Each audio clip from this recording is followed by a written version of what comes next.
down here to the tour. Eyesight's not good enough from standing up. So I'm a software engineer. I make software. I have an early background as a project engineer with construction contracting type companies. And I want to talk today on the topic of requirements of designs and software projects. Right, so just to briefly define my two main terms at the outset. By requirements, I mean specifically the business requirements that you wish the software solution to address. Designs, I mean how the software application looks and what it does in computer system terms. So I want to emphasize the difference between the two terms. The first term relates to what people are to do in their work. The second term relates to how the system helps them to do that. So there's a big division between them. I put up a favourite quote line there, which I think gets to the essence, which is, if you put the majority of our effort into stating the problem, the proper solution will come out of that. It's all in the problem. So, next slide there is a Dilbert cartoon. This problem is well known in the industry. Anyone who tries to do a custom software project soon realizes, yeah, well, these are the sort of difficulties we're experiencing. You need to know precisely the business requirements before you can design any software. But for a variety of reasons, it's difficult for the client to do this. So obviously that suggests something undesirable. Or should you allow a software program to dictate how you ought to go about your business? At the same time, we need to recognize that the inspiration and elicitation of ideas is important, as is helping people to envisage how work processes may change by adopting any new software. So there's definitely an interplay between the problem and the solution. And it's that interplay that helps both the problem and its solution to become more and more clearly defined as time goes on. So looking to the solution side of this equation, this slide states that the hardest software that determines what it's able to do is probably the data model. A data model, in essence, defines how a database is structured. It relates the pieces of information to each other and it sets out the relationships. So remember, the full name for a typical business database and the type we're talking about here is a relational database. It relates information. And the data model defines these relationships and structures.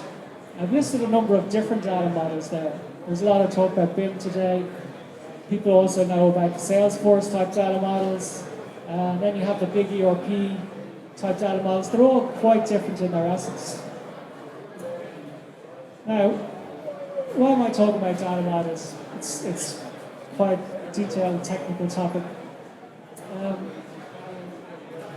Let me talk about this. For example, if you were trying to manage your project's communications effectively, okay?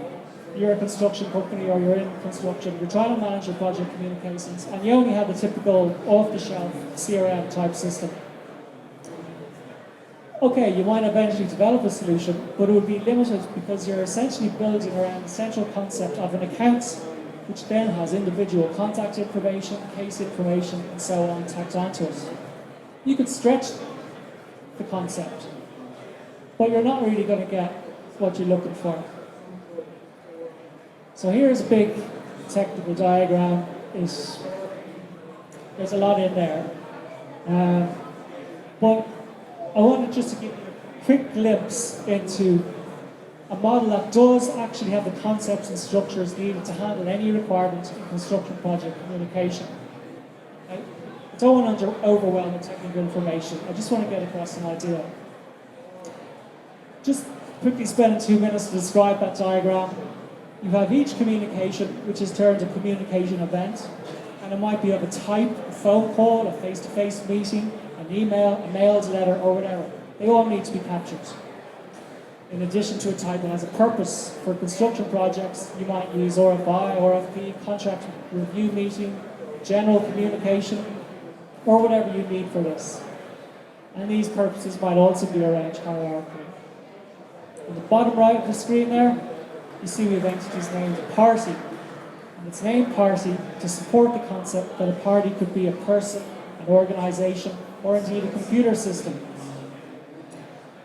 Okay, and on the left side of the screen, we have a set of concepts and structures to support recording information that the communication relates to. You can see the main entity there is it's called a work effort. And the reason for that is so it can conceptually encompass any type of activity, such as a task, a phase of a project, a sub-project, a maintenance, or even a production run for precast panels. You can also see the activity there can have a purpose. For example, it might be a snagging list or inspection or a meeting.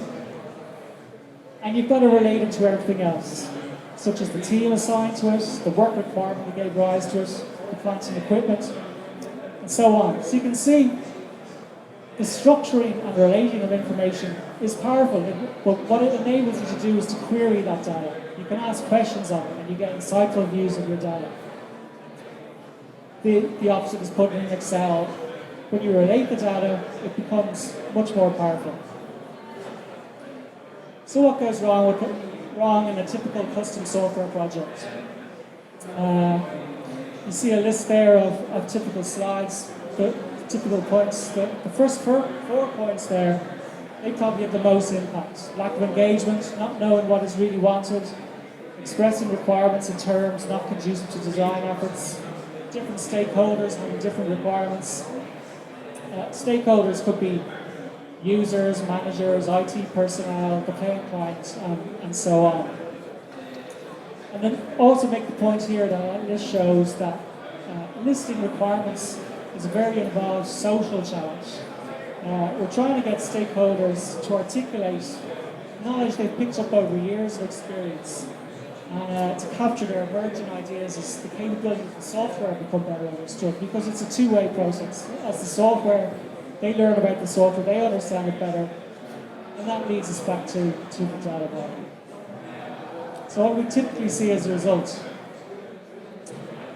some of the things you can see in a custom, when you try to engage this way with software, a shoehorning, iteration, and scope creep. Shoehorning is common, where you're just sort of, in a trivial manner, you try and fit the business requirements. Okay, sometimes an off-the-shelf solution, it could be precisely what is required. For example, if the software was designed and built originally for someone involved in the exact same work, but other times the fit may not be that great. And they might be adopted for political, industry reasons, other reasons separate to what are your actual business requirements, what are you trying to do? And answering that question. The final one there, we have iteration, where changes are made incrementally, build after build after build. It's a highly efficient way to make software. You keep showing the software coming back, trying to build it again. You're getting somewhere, but it keeps going forever and ever. It's an inefficient way to build software. And then you have scope creep, where you say, well, we'll have this, we'll have this, we'll have this. It's not related to your real business requirements, and the project seems never to end. So what could be done? Well, engage fully with the requirements phase. Don't try to skip over. Keep the statements of requirements simple. So just there's no need for big diagrams or anything like that. Just say who does what and when they do it. Keep it to the people, keep it to the place, keep it to the time. Don't try to say, what is the system going to do, how is it going to do it, and so on. Keep it to the people. And finally, base your process change on tangible business drivers. Put something like maybe a Six Sigma or Lean methodology before it. Don't try to have the software tell you what you should build. Get something that's made to tell you what's the most efficient way for us to work and how should we be doing our work. Just to say a little bit more about the stating the business requirements. As I said, state them as simply as possible in plain English as a series of statements. This means any software that is built is based directly on these statements. And if these statements change, it's easy. You're not trying to change the software. You change the statement, you can follow through exactly how the software will change from that. And then finally, it means that all users, including non-technical business users, can easily relate to what is the software is going to do. They're not looking at big diagrams that they can't understand. They're non-technical people.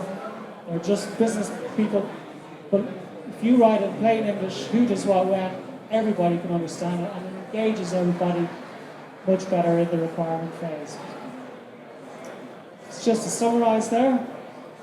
Find people familiar with a wide range of problems, business requirements. That includes your analyst, the person you're getting to build the software. Get someone who knows what you're talking about. It's a big help. Someone who knows possible solutions. That relates back to the data models I talked about earlier. You should have a library there to be able to fit the two together.